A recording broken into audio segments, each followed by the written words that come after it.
αόρατο. Η πίστης είναι η αφορμή αιτίας και αποτελέσματος. Η αφορμή είναι δηλαδή μία τεχνική που πρέπει να χρησιμοποιείτε ώστε να επιτυγχάνετε αυτό που θέλετε. Και τι είναι πίστης? Είπα, είναι μία τεχνική, είναι μέθοδος μεταξύ νου και ύλης. Όταν ο νους χρησιμοποιεί την τεχνική και το μέσον της σκέψεως, η σκέψη δημιουργεί την εικόνα. Τι θα ήθελες να έχεις? Η σκέψη θα δημιουργήσει την εικόνα. Είναι ένας μηχανισμός του νου. Για να αποκτήσεις όμως αυτό που σκέφτηκες, θα πρέπει να χρησιμοποιήσεις μια άλλη τεχνική της σκέψεως, που είναι με τη σκέψη μαζί, που είναι η πίστης. Η πίστης λοιπόν, για να μην σας κουράζω, είναι το γκάζ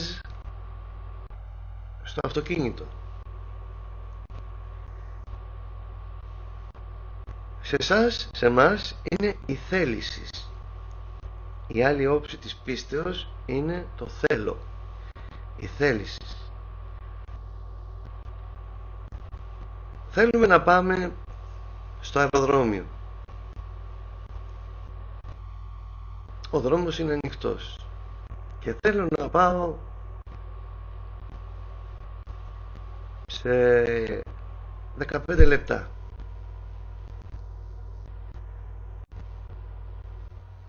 Εάν πατήσω περισσότερο γκάζ, επιταχύνεται το όλον σύστημα και με φέρνει στο σκοπό που θέλω, στα χρονικά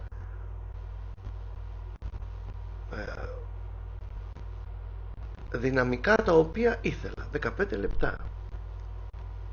Αν πατήσω αργά και πηγαίνω αργά, θα φτάσω μεν, αλλά θα αργοπορήσω.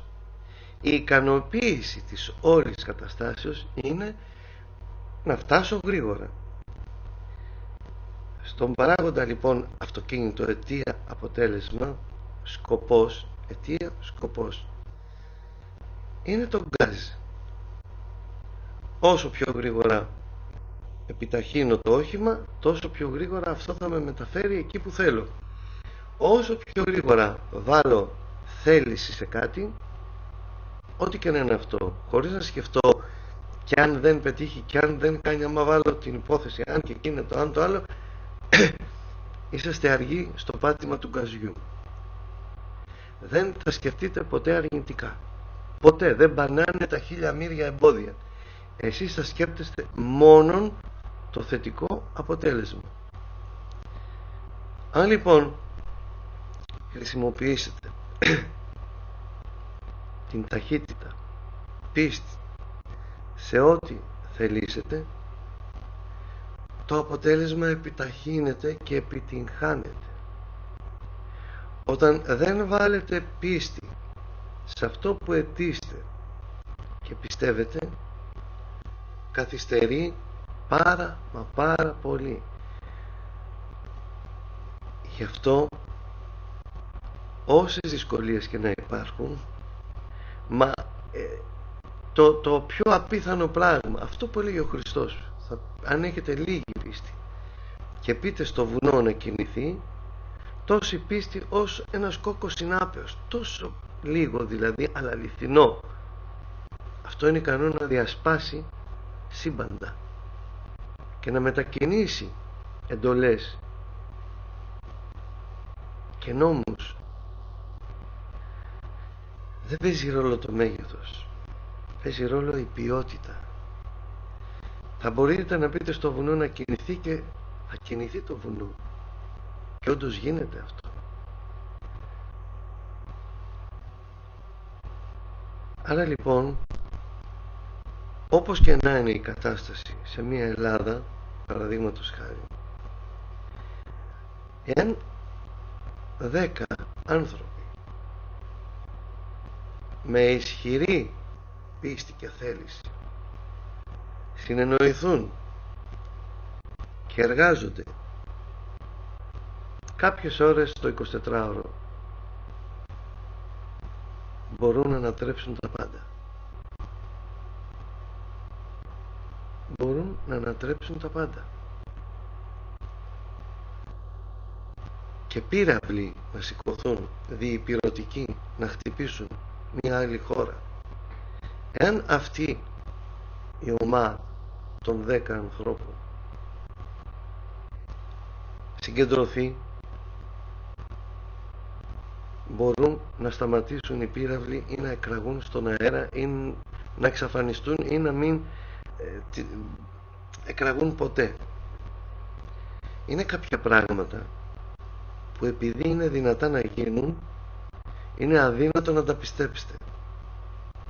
Και επειδή είναι αδύνατο να τα πιστέψετε, γι' αυτό και υπάρχει το κακό στον πλανήτη. Διότι οι άνθρωποι ακόμα δεν έχουν μάθει να πιστεύουν στο καλό. Πιστεύουν στο κακό επειδή το βλέπουν γύρω τους έντονα. Το καλό δεν το βλέπουν έντονα. Και αμέσως πείθονται περισσότερο στην ύπαρξη του κακού, γίνονται και αυτοί οι μέλη, ενσωματώνονται στο μέγεθος του ολικού κακού και το κακό πάει από το κακό στο χειρότερο. Όμως βάσει του νόμου των αντιθέτων, των διασυμπαντικών νόμων και αρχών του δεισμού, δεν σας βεβαιώνει η ύπαρξη του κακού ότι υπάρχει καλό, ώστε να εργαστείτε γι' αυτό. Εμένετε στην ολική πολικότητα του κακού. Επηρεάζεστε κι εσείς και πλουτίζει η ύλη του κακού στον πλανήτη, μέχρι που πια δεν γίνεται, πρέπει να επέμβουν ανώτερες δυνάμεις για να καθαρίσουν τον πλανήτη, γιατί ο πλανήτης είναι ζωντανός οργανισμός, είναι οντότητα. Ο πλανήτης είναι οντότητα, δεν είναι στερεά υγρά και αέρινα. Και εμείς έχουμε στερεό, υγρό και αέρινο και πύρινο στοιχείο μέσα μας. Είμαστε όμως τα στοιχεία ή είμαστε το πνεύμα μέσα σε ανθρώπινη υπόσταση? Said that there is an energy, a field of energy that holds everything together, that this is not solid and we are not solid. Belief is the code that takes that field of energy, possibilities, and translates that field into the reality of this world. Belief is the code that translates possibilities into the reality of this world.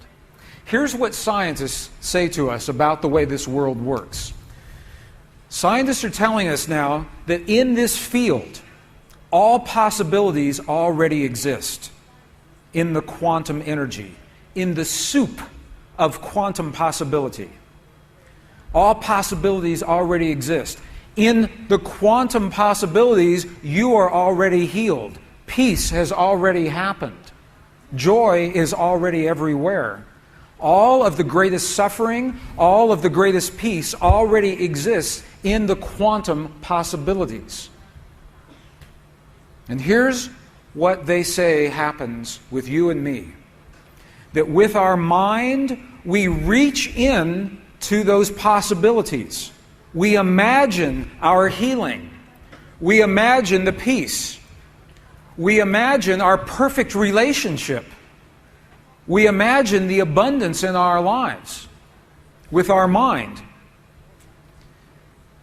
And that's how we lock that possibility into place.